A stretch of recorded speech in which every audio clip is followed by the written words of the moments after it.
From the weekend. How about that Yankees trade for Anthony Rizzo? Wonder if it would pay off. Well, Rizzo went deep Friday. Rizzo went deep Saturday. I'd say it paid off. Yankees with a wonderful sweep of the Marlins. Wilds, what else you got for us? Oh, Jenna, we'll start with the weird. The soon-to-be Guardians at the White Sox. Moncada with a deep shot to right. Center fielder Bradley Zimmer looks like he has it, but Daniel Johnson plays bumper cars.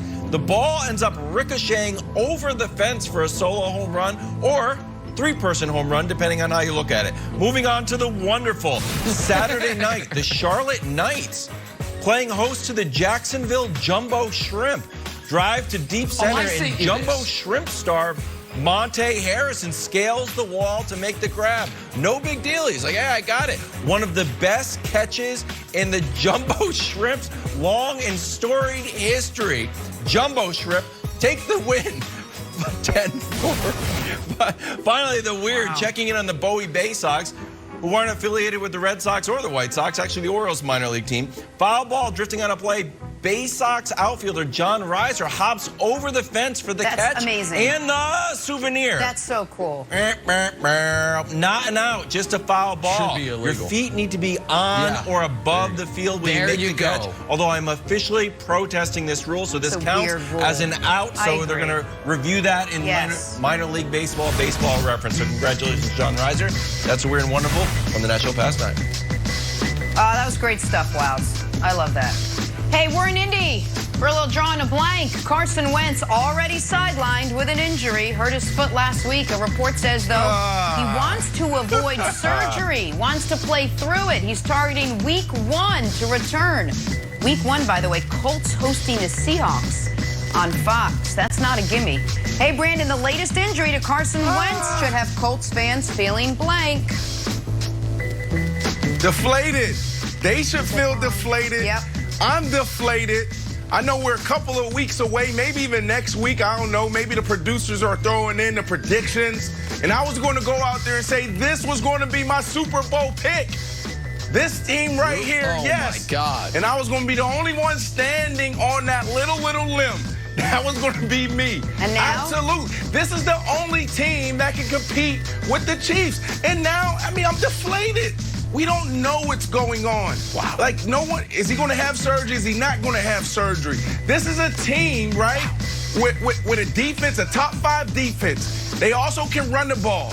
They also have a quarterback. Just in 2017, this dude was up for MVP, 33 touchdowns, 7 interceptions. Are you kidding me? Before he had the ACL injury. And then all of a sudden, the guys in Philly, they want to go out there and just disrupt the entire program and start cutting people and bringing in the wrong folks and not really getting depth on the defensive side. Yeah. And now everybody want to put it on Carson Wentz. Carson Wentz, you're the reason why we are terrible in Philadelphia. Well, I mean, please, he was really bad. Nick, I'm telling you, he was terrible. If Carson Wentz gets healthy, and he makes it back before week 1, you guys have a problem because they can play good defense and they're smart. You can't just be a good defense. You got to have high football IQ on that side to stop Patrick Mahomes. And then on the other side, the offense, they can control the game with their running game and that offensive line. So it makes sense to me. But right now, I'm deflated. Well, then they should be fine then. Because Carson Wentz doesn't play defense, doesn't play offensive lines, not part of the running game. So they should still be fine. You should love him still.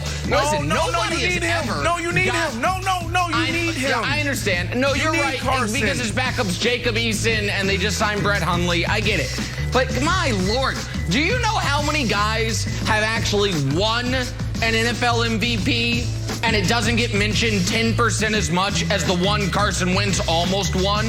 Never has there been an almost MVP that gets more run than that great 11 weeks he played in 2017. People can't get over that. So it was unbelievable. They should have still gave it to him. So here's the thing. I'm a little confused. Before I give my answer, so don't show the schedule yet, I'm a little confused by how this works.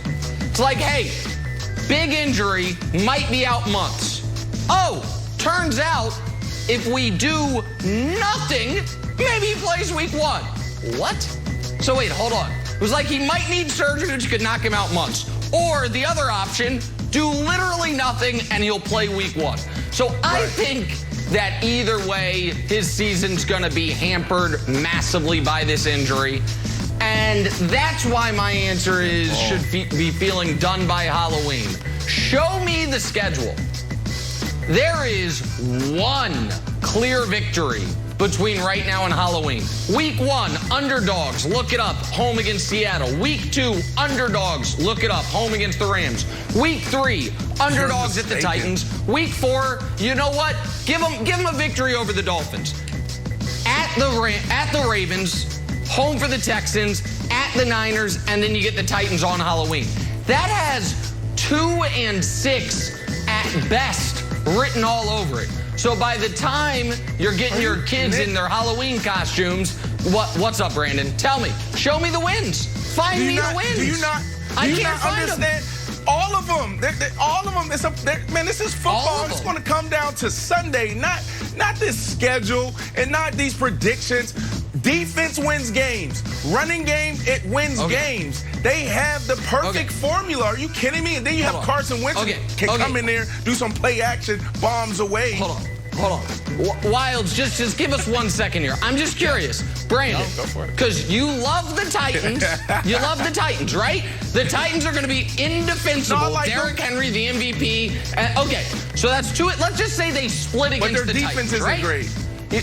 Right. Okay. You think they're beating Russ and the Seahawks? I'm just curious. You like them against Russ and the Seahawks? Yeah, possibly. I don't know what's going on with that Seattle Seahawks team. I love Russell Wilson. I love Tyler Lockett and DK Metcalf, but what's going on in that defense? Yeah, absolutely. They can run all day on that defense.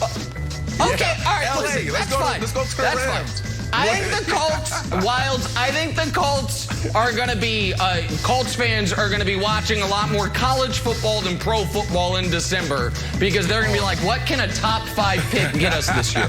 That's what I think. No, well, why don't you believe in my guy, Jacob Eason, son of former Patriot great Tony Eason, former Gatorade Player of the Year. Yeah, I think, the apple doesn't fall from the tree. We talk about Tony Eason, you're talking about the greatest franchise in the history of sports. Granted, Tom Brady took the mantle, but, Steve Grogan, Tony Eason had it too. So, look. I like Jacob Eason. Have I watched a lot of Jacob Eason footage at Georgia? No. Have I watched a lot of Jacob Eason footage at Washington?